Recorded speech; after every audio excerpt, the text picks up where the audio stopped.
E aí, meus queridos, tudo bom? Vamos lá para mais uma aula. E antes da aula, um recadinho. Inscreva-se no nosso canal aqui no YouTube, gente. Isso é muito importante para nós.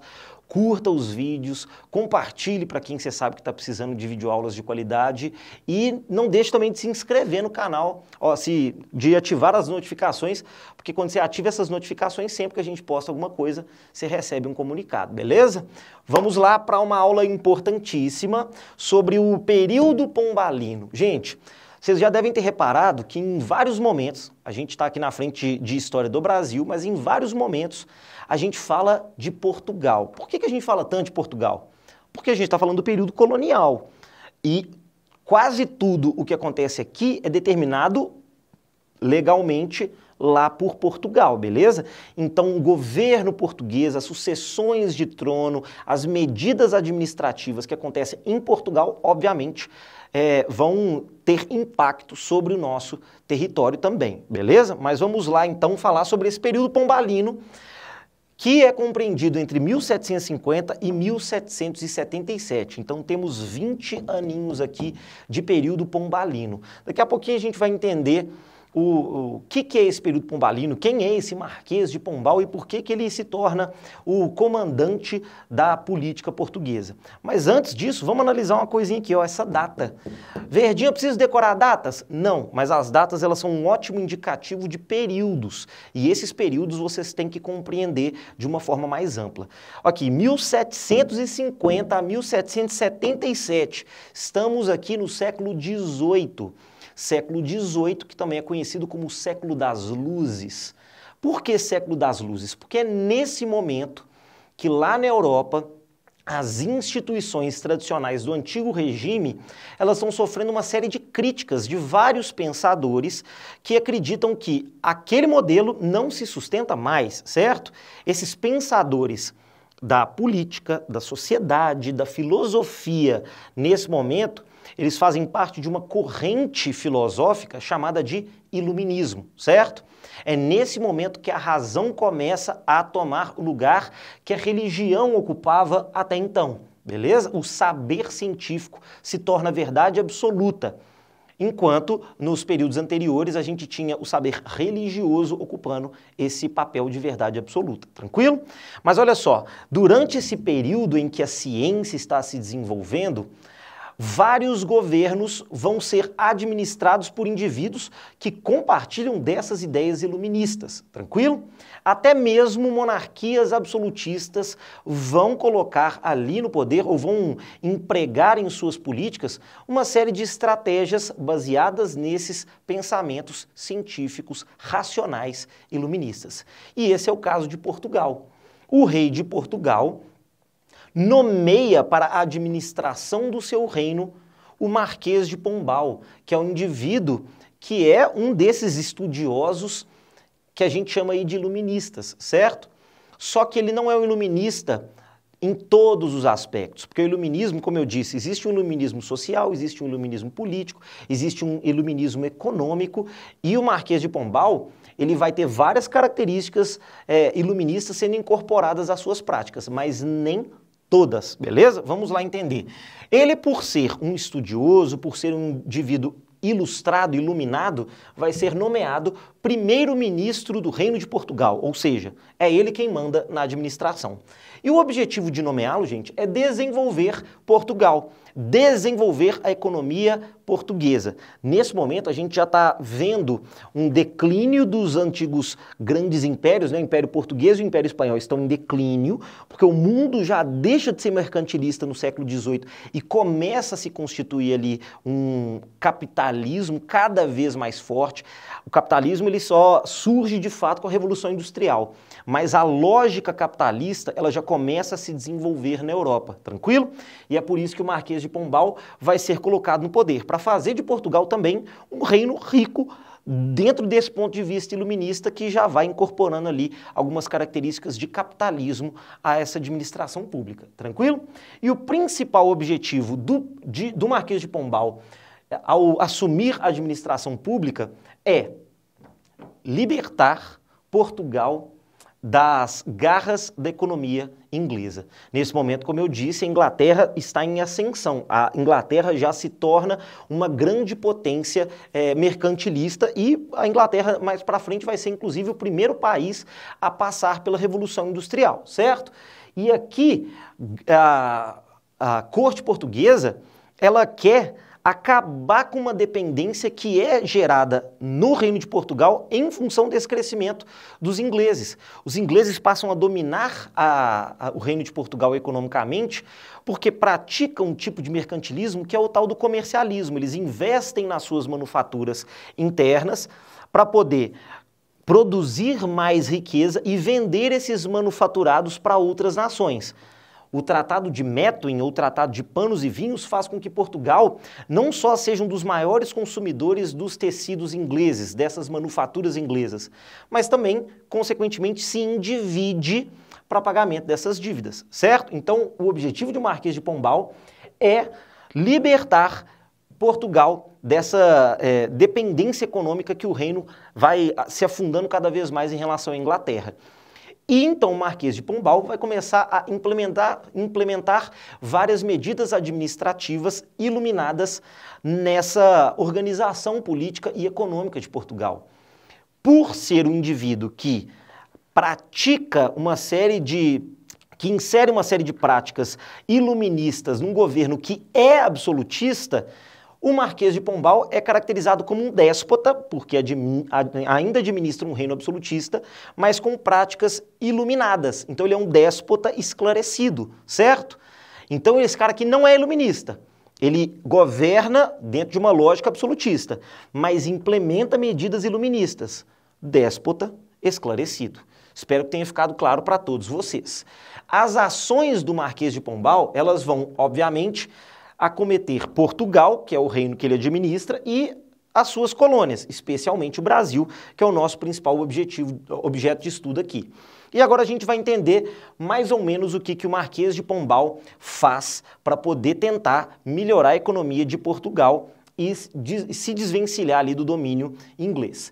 Vamos começar aqui então pelas reformas pombalinas que são estabelecidas lá em Portugal. A primeira coisa que a gente tem que lembrar é o seguinte: o Marquês de Pombal, gente, ele assume num período de crise, 1750, aqui, ó, muito próximo dessa data, a gente tem um tsunami, depois um terremoto que vai destruir boa parte, tanto de Lisboa, Porto, que são cidades importantes ali do reino português. Ele vai ser o responsável por reconstruir essa cidade. Beleza? Na verdade, ele tinha um plano um pouco diferente. Já existiam planos de transferir a sede administrativa do Império Português de Portugal para cá. Ele até propõe isso, fala assim, por que a gente não vai para o Rio de Janeiro? Porque no Brasil a gente tem a maior parte das nossas riquezas concentradas. A nobreza portuguesa se opõe e então ele, ao invés de transferir essa corte para o Brasil, ele reforma a cidade de Lisboa e faz uma reforma bem estruturada, muito cara, e é por isso que ele precisa também de mais recursos para bancar essa reforma na cidade de Lisboa, beleza? Mas vamos entender aqui o que ele faz para poder ganhar mais dinheiro. Primeira coisa que ele faz é incentivar as manufaturas. Como eu disse, nesse momento, o iluminismo começa a pensar alternativas para a economia e começa, inclusive, a sistematizar o que dá mais dinheiro. Nesse momento, a gente já tem alguns indivíduos estudando, por exemplo, qual que é a forma de trabalho que mais gera riqueza. Tem gente que acha que é o seguinte: se eu tenho uma terra rica, eu estou rico, porque essa terra me fornece muitos produtos. Tem gente que acredita em coisas diferentes. A gente tem aqui esses fisiocratas acreditando que a riqueza vem da terra. Já tem uma outra galera lá na Inglaterra estudando algumas outras teorias que dizem que o que gera riqueza mesmo não é o que vem da terra. É o trabalho que você emprega sobre esses produtos. Porque se você pega trigo, beleza, sua terra pode ser muito rica em trigo. Mas se eu compro esse trigo seu por um preço barato, porque o trabalho ali foi pouco empregado, e transforma esse trigo em farinha, em pão ou em qualquer outra coisa, em qualquer outro derivado, o fato de eu aplicar trabalho sobre esse produto agrega valor a ele e eu gero muito mais riqueza. O Marquês de Pombal ele vai partir dessa ideia de que o trabalho gera mais riqueza para incentivar as manufaturas em Portugal, especialmente a manufatura que produz navios. A marinha mercante também está muito atrelada a isso. A gente vai falar daqui a pouco sobre esse comércio português que eles vão tentar desenvolver de novo por meio dos mares, que é a grande riqueza de Portugal, mas também outras manufaturas. Por exemplo, o Marquês de Pombal vai pensar assim, olha, nós temos aqui um produto que ninguém mais tem, que desenvolvemos inclusive com a parceria dos ingleses, especialmente ali na região do Porto. Vocês já devem ter ouvido falar do vinho do Porto. Ele vai falar o seguinte, nosso vinho é um dos principais produtos de exportação. Por que a gente não investe, não incentiva essa produção para gerar mais riquezas para o Reino de Portugal? E ele vai fazer isso, vai incentivar as manufaturas e, consequentemente, vai também dar uma série de benefícios para aqueles indivíduos que trabalham no comércio dessa produção. Porque eles já percebem que transportar produtos, manufaturar produtos é muito mais rentável do que você simplesmente explorar uma colônia que produz produtos ali agrários e primários. Tranquilo? Outra coisa que ele vai fazer, que diz respeito aqui ao Brasil, é instituir as casas de fundição, gente. Eu acho que eu coloquei isso aqui 2 vezes, né? Mas vamos aqui. Ele vai instituir essas casas de fundição para poder aumentar o controle sobre as colônias. E é nesse momento aqui que essas casas de fundição passam a cobrar o quinto do ouro de uma forma diferente. É a chamada real extração, onde você desconta diretamente da produção e não simplesmente cobra aqueles 20%. Ao invés de falar assim, quanto você produziu e tirar 20%, eu pego toda a sua produção, eu transformo esse ouro, inclusive, em barra, né? Porque o ouro em pó, o ouro em pepita vai ser proibido de circular, ele vai ser transformado em barra, ele vai ser selado, ele vai ter um selo real e ele só vai ser permitido que se circule dessa maneira, beleza? Para que ele faz isso? Para diminuir o contrabando e para controlar cada vez mais essa produção mineradora aqui. Cria também, inclusive, a derrama, que eu falei com vocês na última aula, que vai ser o terror da população de Minas. E expulsa os jesuítas lá de Portugal. Por quê, gente? Ele vai expulsar os jesuítas porque os jesuítas dominavam a intelectualidade dentro de Portugal, dominavam o ensino nas universidades, dominavam o ensino da catequese, e fazia da população portuguesa meio que, vamos, entre várias aspas, refém desse conhecimento religioso que para o Marquês de Pombal e para esses iluministas é algo muito diferente do pensamento científico. Ele vai expulsar os jesuítas por causa desse domínio que eles têm sobre a educação e vai estabelecer um modelo laico de estudos, ou seja, um modelo de ensino que é desvencilhado da lógica religiosa.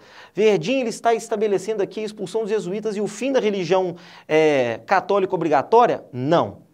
A Igreja Católica ainda tem muito poder dentro de Portugal e da Europa toda de maneira geral, as igrejas, né, cristãs.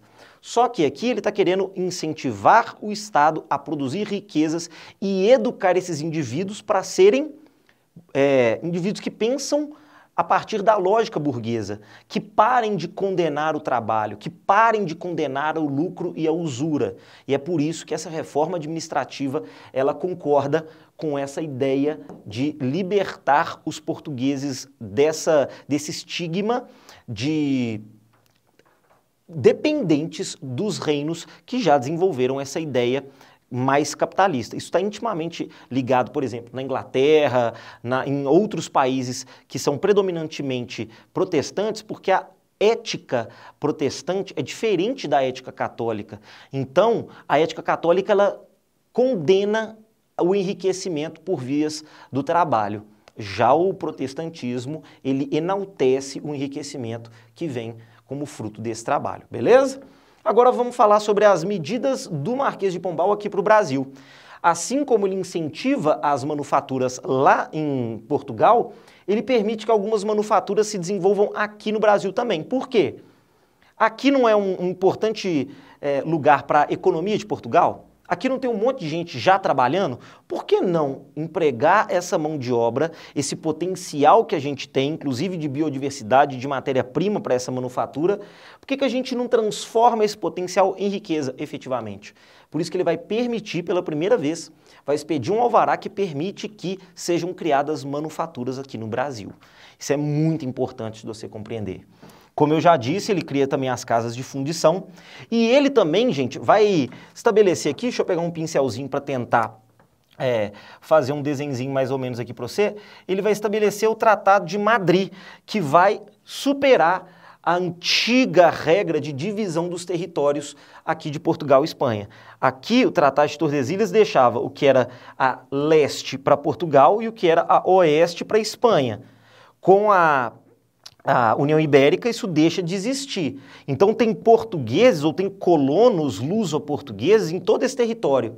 E isso vai gerar disputa entre os reinos de Portugal e Espanha.